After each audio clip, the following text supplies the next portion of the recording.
Hi everyone, welcome to our module on public health. Let's start by talking about disease prevention strategies. There are many ways we try to prevent disease, and you can generally classify them as either primary disease prevention, secondary disease prevention, or tertiary, and we'll talk about all these in the next few slides. In primary disease prevention, the goal is to prevent disease from occurring in the first place. So primary prevention strategies are directed at healthy people who we want to keep from ever becoming sick. So for example, immunizations of children are an example of primary prevention. So is folate supplementation in pregnancy. These are all therapies directed at healthy people so that disease does not occur. Secondary prevention is aimed at patients who already have disease, but it's in an early stage. The idea here is to prevent disability. We want to detect and treat disease early, ideally when the patient is asymptomatic. So most screening programs are examples of secondary prevention. For example, mammograms, like this one shown on the screen here, are aimed at detecting breast cancer before it has progressed to a late stage. Pap smears are also an example of secondary prevention, so is a colonoscopy. And then finally, tertiary prevention is aimed at people who already have significant disease, but we're trying to prevent the long-term disease complications and maximize the remaining function of the patient. So for example, many cardiac rehabilitation programs, which are designed to encourage heart patients to exercise and live healthier lives, are examples of tertiary prevention. These patients already have significant heart disease, but we're trying to maximize the function that they have left. And then finally, you will sometimes hear people talk about a fourth type of prevention called quaternary prevention. The idea here is to prevent overtreatment or harm from treatment. So in the US, there are many examples of overuse of medical care. For example, too much blood testing, too many radiology tests, or too many coronary procedures. So the goal of quaternary prevention programs is to ensure appropriate use and make sure that treatments and testing aren't overused and potentially lead to harm for patients. So now we'll talk about healthcare and health insurance in the United States. So you probably know this, but healthcare is very expensive, and there are very few patients in the United States who pay out of pocket. So most people carry some form of health insurance, and the major types of health insurance are Medicare, Medicaid, and private insurance. Now, just a brief word on emergency care in the United States. Emergency care must always be provided regardless of insurance. So if you're faced with a board exam question where a patient presents to the emergency room with no health insurance and a serious illness or injury, the patient needs to be stabilized. And then once they are stabilized, insurance can be discussed.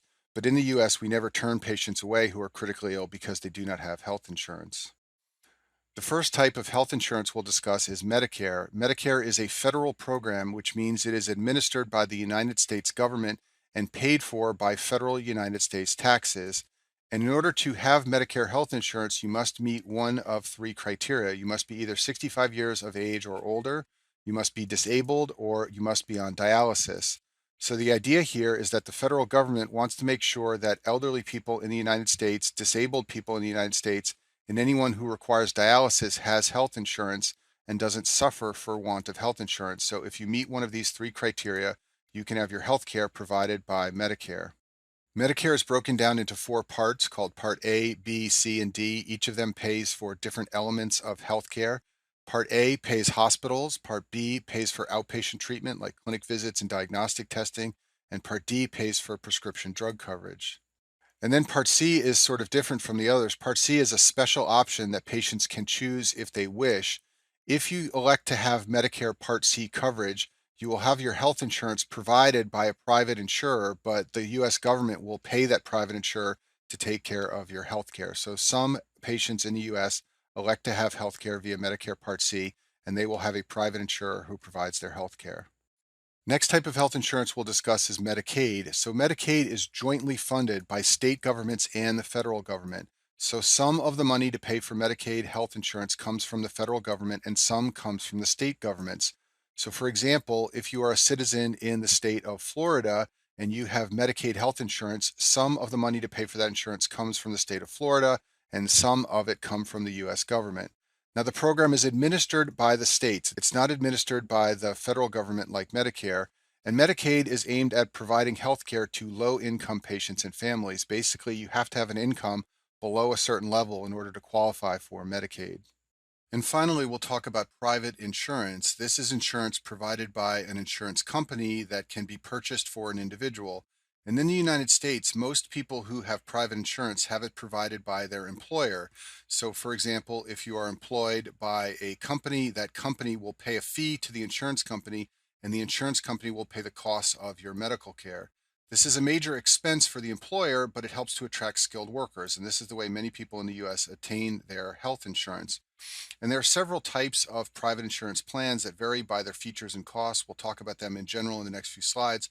There are the health maintenance organizations, the preferred provider organizations, and the point of service plans. So in an HMO, an insurance company hires providers. For example, they may hire a number of primary care physicians and pay them a salary, and all of the patients covered by the HMO must go to those providers. So one of the limitations of this type of insurance is that patients must use the HMO providers. They have a limited choice of physicians. However, one of the advantages of an HMO is it tends to be the least expensive type of healthcare plan. So HMOs are at one end of the spectrum in terms of cost. At the other end of the spectrum are the preferred provider organizations, or PPOs. These types of health plans let you go to any doctor you want.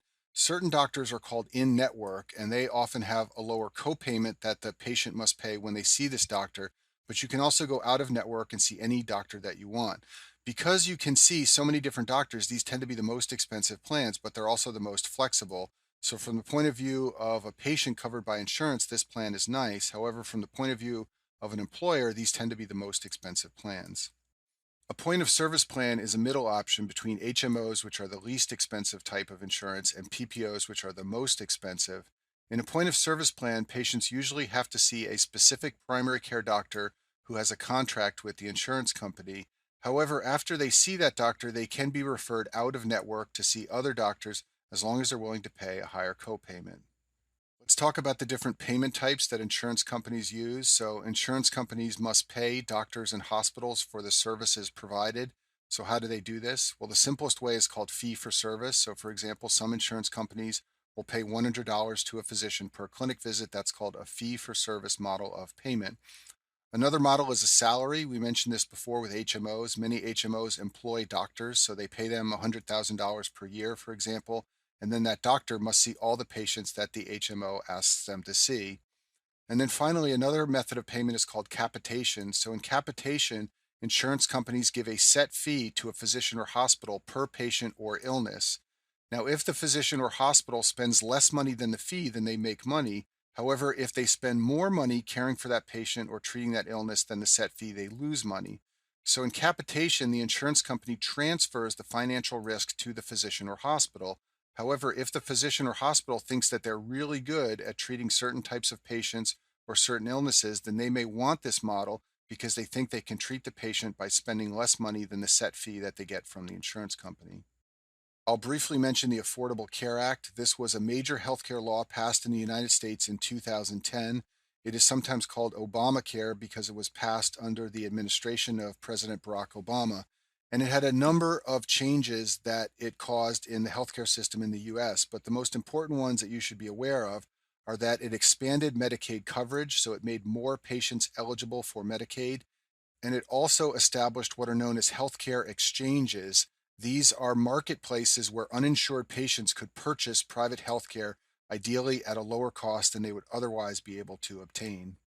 And then I'll finish with this slide and talk about hospice. So, hospice is a special type of healthcare administered at the end of life. It's provided by most healthcare plans, including Medicare, Medicaid, and many private insurers. And the goal of hospice care is to focus on the quality of life, not the quantity. In other words, it's not focused on prolonging life.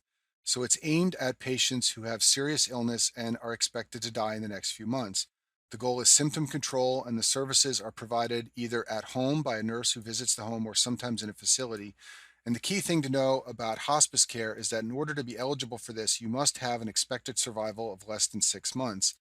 In my practice as a cardiologist, I'm often asked to certify that my patients have an expected survival of less than 6 months. And the reason I have to do this is because once I state this, then the patient is eligible for hospice care, often at home or sometimes in a facility.